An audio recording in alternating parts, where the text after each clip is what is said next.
Kysymys. Milloin Jumala alkoi olla olemassa?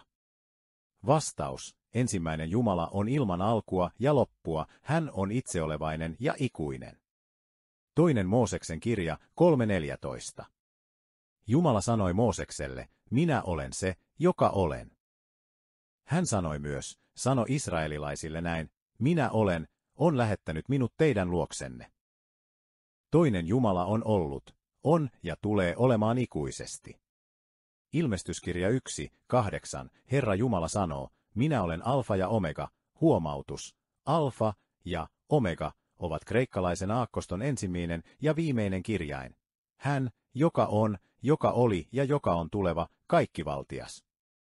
Ilmestyskirja 4.8. 4 olentoa, joilla kullakin oli 6 siipeä ja jotka olivat kauttaaltaan silmien peitossa, eivät lakkaa päivin ja öin sanomasta.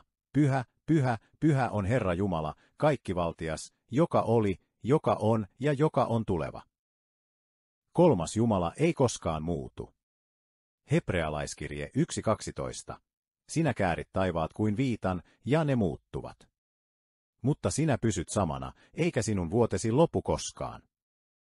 Hebrealaiskirje 13.8. Jeesus Kristusina on sama eilen, tänään ja ikuisesti. Neljäs Jumala on katoamaton ja ainoa kuolematon. Iinen Timoteuksen kirje 6.16-17. Hän, ainoa kuolematon, joka asuu valossa, johon kukaan ihminen ei voi lähestyä, jota kukaan ei ole nähnyt eikä voi nähdä. Hänelle kunnia ja ikuinen valta. Aamen. Kehota tämän maailman rikkaita olemaan ylpeilemättä eikä panemaan toivoaan epävarmaan rikkauteen, vaan Jumalaan, joka runsaasti antaa meille kaikkea nautittavaksi. 5. Jumalaa kutsutaan myös ionkaikkiseksi isäksi.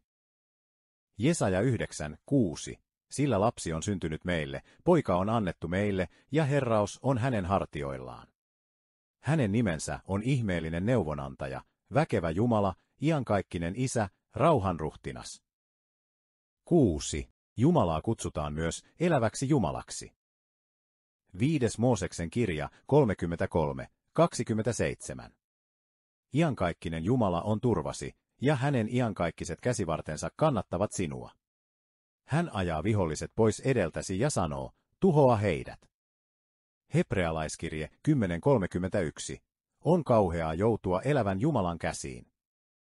7. Jumala on ollut iankaikkisuudesta ionkaikkisuuteen. Psalmi 92.